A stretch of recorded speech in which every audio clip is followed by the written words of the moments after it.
Ny tsiambaratelo manaraka izay horesantsika dia ny sakafo ara-pahasalamana. Isika rehetra dia samy malala fa ny fitandremana ny amin'ny sakafo izay hohantsika dia misy fiantraikany eo amin'ny fahasalamantsika. Andrainge ho jerentsika izay voalazan'ny Ellen White ao amin'ny boky Patriarika sy Mpaminany pejy 495 mahakasika an'izany sakafo zany sy ny fahalalana oniny ny amin'ny sakafo. Ny mifady tanteraka izay rehetra manimba ny fahasalamana no tena fahalalana oniny.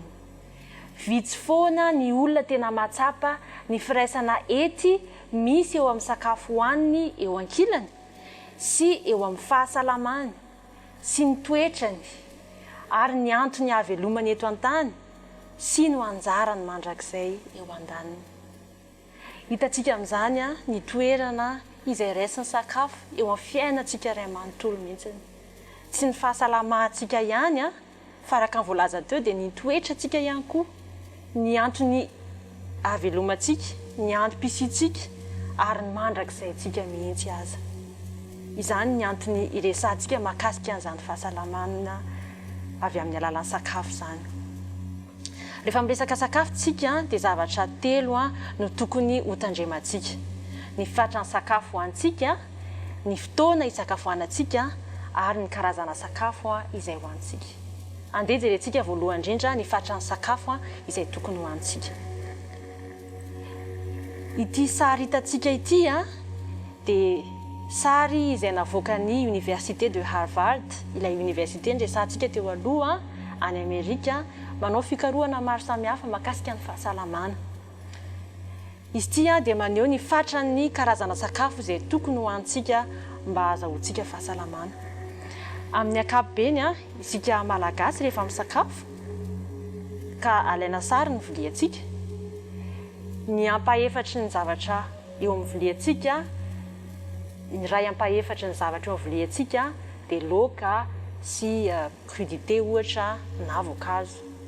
Dia ny telo ampahefany vary avokoa. Amin'ny ankapobeny dia tatak'izay ny fomba fisakafoanantsika malagasy. Fa tokony ho izy dia ity hitantsika amin'ny sary ity. Ilay misoratra hoe whole grains io no fatrana vary tokony hohantsika. Io zany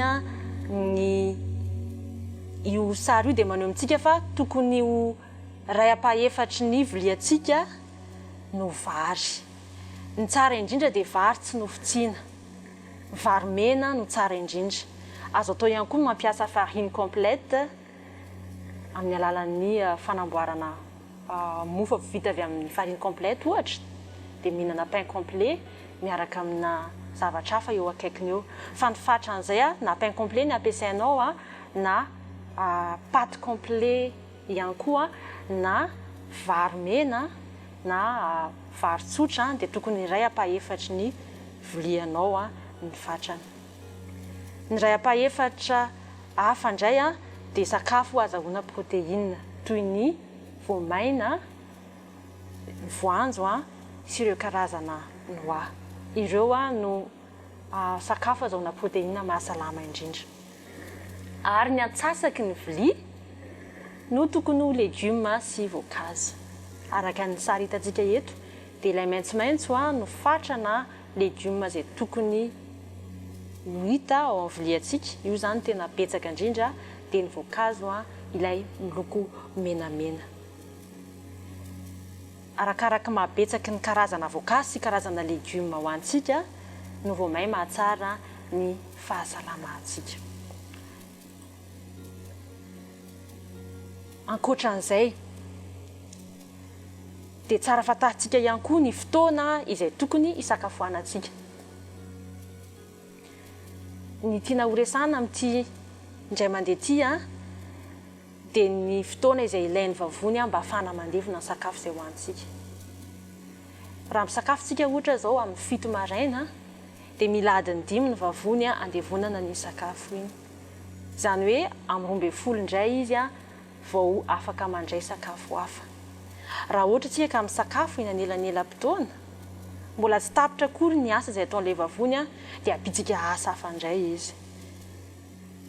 dia ny hafarany reraka ny vavony ary rehefa reraka izy dia mamokatra sidra mihoatra araka ny tokony ho izy dia izay mahatonga ny olona marary vavony anisany mahatonga ny olona rary vavony ny fihinanana anelanelam-potoana noho izany aoka ajaina izay adiny 5 izay rehefa misakafo isika fahatelo farany dia ny karazana sakafo izay tokony hohanina betsaka ny zavatra azo resahana mahakasika azy ity fa amin'ity fandarana etintsika dia resaka manokana mahakasika ny lohahevitra mahakasika ny nofom-biby sy ny zava-maniry isika amin'ny maha-adventiste antsika dia mahafantatra tsara ny torohevitra ny fanahy famanina mahakasika an'izany nofom-biby zany fa maro ny antony mahatonga antsika tsy mbola tapa-kevitra ho amin'izany anisan'ny antony ohatra hoe tsy maintsy mihinana nofom-biby tsika mba azahoana protéine ilain'ny vatantsika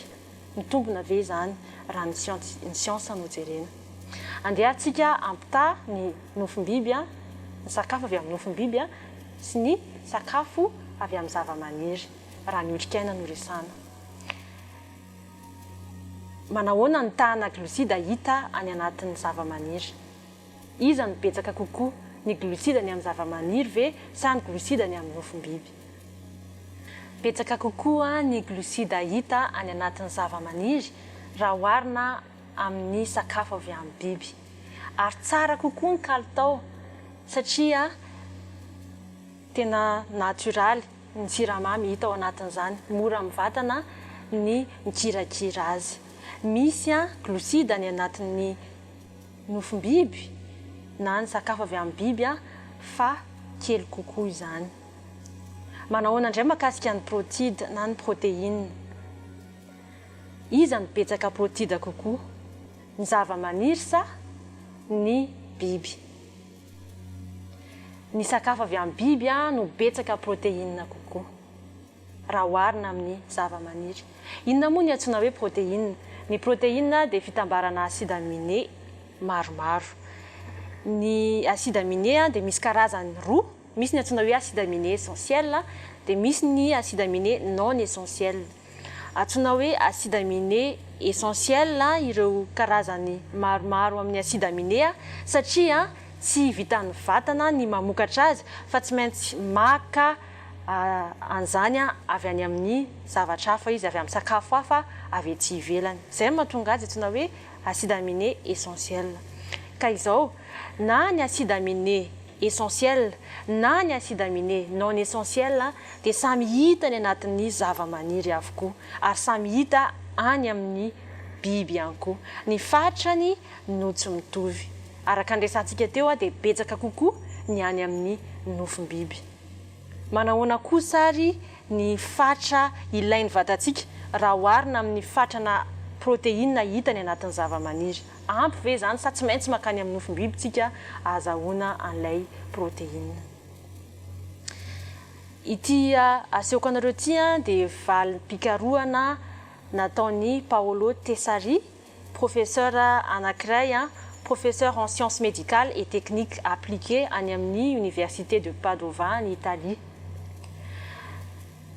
amin'ity sary ity dia ho hitanareo eto atao amin'ny ankavia ny fatrana acide aminé essentiel ilain'ny vatana isan'andro misy loko maromaro izy ireo satria maromaro ny karazana acide aminé essentiel eo akaikiny eo dia hitantsika ny fatrana acide aminé essentiel hita ao anatin'ny soja 100 grammes rehefa ampitahintsika amin'ny ankapobeny dia avy roeny ny fatrana acide aminé essentiel hita ao anatin'ny soja raha oharina amin'ny fatra ilain'ny vatana ao anatin'ny andro anankiray izany hoe ampy ho antsika ny fatrana acide aminé essentiel hita ao anatin'ny zava-maniry rehefa jerena indray ohatra ny tsaramaso 100 grammes dia tahaka izao ny fatrana acide aminé essentiel hita ao anatiny manodididina ny antsasany raha oharina amin'ny fatra ilain'ny vatana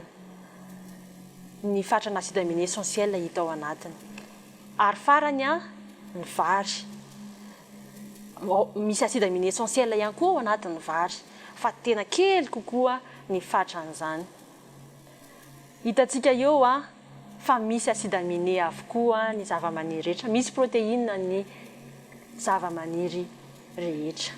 Ny zava-dehibe fotsiny dia ny mampisolosolo, mampisy karazany maro ny sakafo antsika mba ho azontsika avokoa ny karazana acide aminé rehetra ilain'ny vatantsika.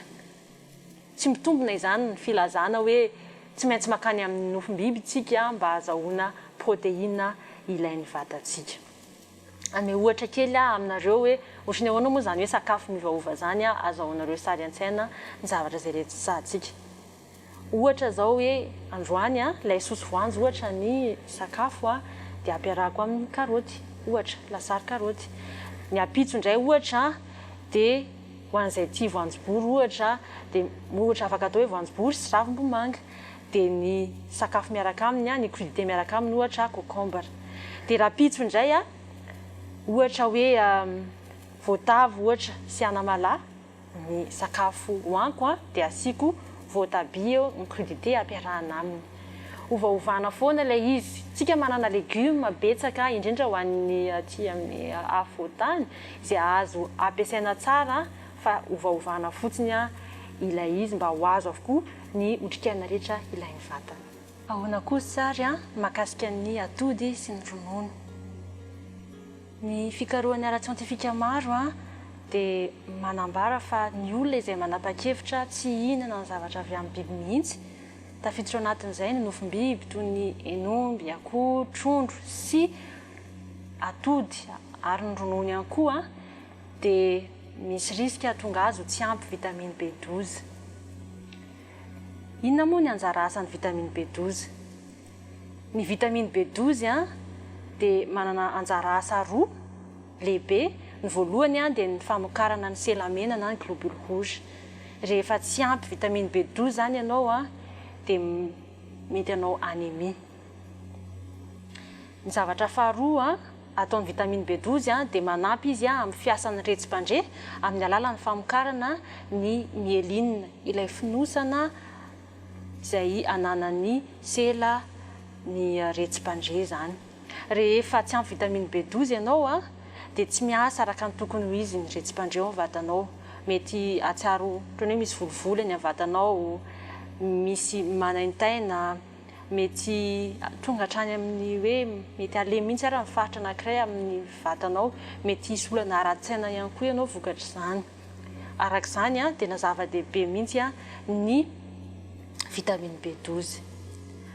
Ny toerana misy azy nefa raha ny fikarohana ara-tsiantifika, ny ankamaroan'ny fikarohana ara-tsiantifika natao dia milaza fa any amin'ny nofom-biby, ny atody sy ny ronono ihany no ahitana azy, fa tsy hita ny anatin'ny zava-maniry izany vitamine B12 zany.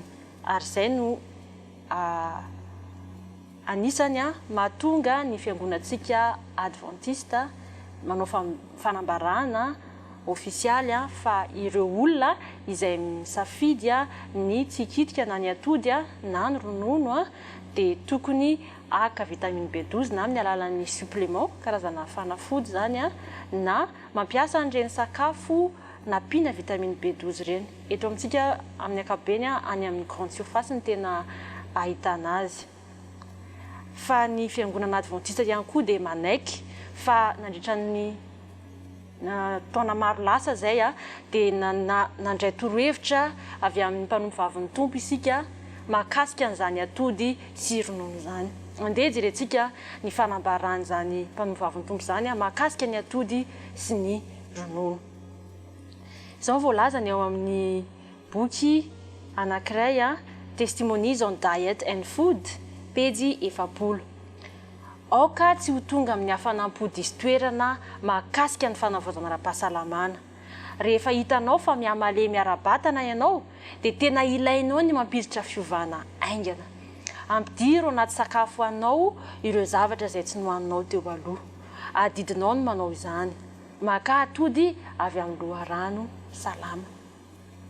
Hitantsika eto fa manome torohevitra mpanompo vavin'ny tompo hoe rehefa hitanao hoe reraka ny vatanao dia azonao atao mampiasa atody ohatra na ronono ihany koa fa ataovy azo antoka fotsiny avy any amin'ny loharano salama no akanao izany. Ohatra eto amintsika ho an'ireo akoho toy ny poulet de chair zay asian'olona hormone amin'izao fotoana zao tsy mahasalama antsika no mihinana atody avy amin'izy ireny. Ndeha jerentsika ihany koa zavatra ambarany Ellen White mahakasika an'izany atody sy ronono zany. Izao voalaza ny eo amin'ny Testimonies on Diet and Food ihany eo amin'ny pejy 700. Aoka iandalana ny fanavaozana ara-pahasalamana. Aoka ampianarina ikarakara sakafo tsy misy ronono sy dibera ny olona.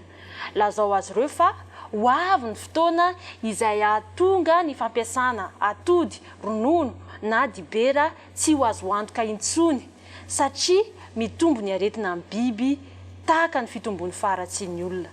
Akaiky ny fotoana izay ahatonga ny biby no ariana rehetra ho tratry ny aretina izay hanozona ny tany noho ny fahalavon'olombelona. Na dia eo aza ilay torohevitra nomena mpanompo vaviny tompo teo aloha izay nivakiantsika dia milaza izy fa ho avy ny fotoana izay ahatonga an'izany fampiasana atody sy ronono izany ho tsy azo antoka intsony satria nahoana noho ny ataontsika zanak'olombelona ihany dia simba ny biby ka tsy misy biby azo antoka intsony na iray aza eto ambonin'ny tany. Ary milaza izy fa akaiky izany fotoana izany. Roviana io fotoana io. Izao voalazany ao amin'ny Testimonies on Diet and Food ihany, pejy 700. Tiako ny ilaza fa rehefa tonga ny fotoana izay ahatonga ny fampiasana ronono, dibera sy atody ho tsy azo antoka intsony dia ho asehon'Andriamanitra izany. Faminanian'Andriamanitra, faminaniana avy amin'Andriamanitra ny filazana an'ilay hoe tsy fampiasana atody sy ronono intsony tsy ho ela. Ny fotoana izay isehon'izany dia ho ambaran'Andriamanitra amin'ny vahoakany izay mihaino fatratra ny feony. Raha mihaino fatratra ny feony ianao dia arehan'izany. Izao ny tenin'Andriamanitra ho antsika mpanompon'Andriamanitra mahakasika an'izany sakafo izany eo amin'ny Korinthiana 1:2-3:30. Koa amin'izany na mihinana na misotro ianareo na inona ataonareo dia ataovy ho voninahitr'Andriamanitra izany rehetra izany. Ripitandrina sy olona malala. Novidian'Andriamanitra isika hanao ny asany. Ary nasehony antsika teo fa misy fiantraikany eo amin'ny fahasalamantsika ny sakafo izay hoantsika. Ary nanome antsika torohevitr'Andriamanitra ny amin'ireo fomba izay tokony hinanantsika an'izany sakafo izany azahoantsika fahasalamana sy fahombiazana eo amin'ny asa fanompoana izay ataontsika. Raisy ny fanomezana izay omen'Andriamanitra anao dia ny sakafo ara-pahasalamana izany. Hiditra amin'ny tsiambaratelo faefatra indray tsika izao.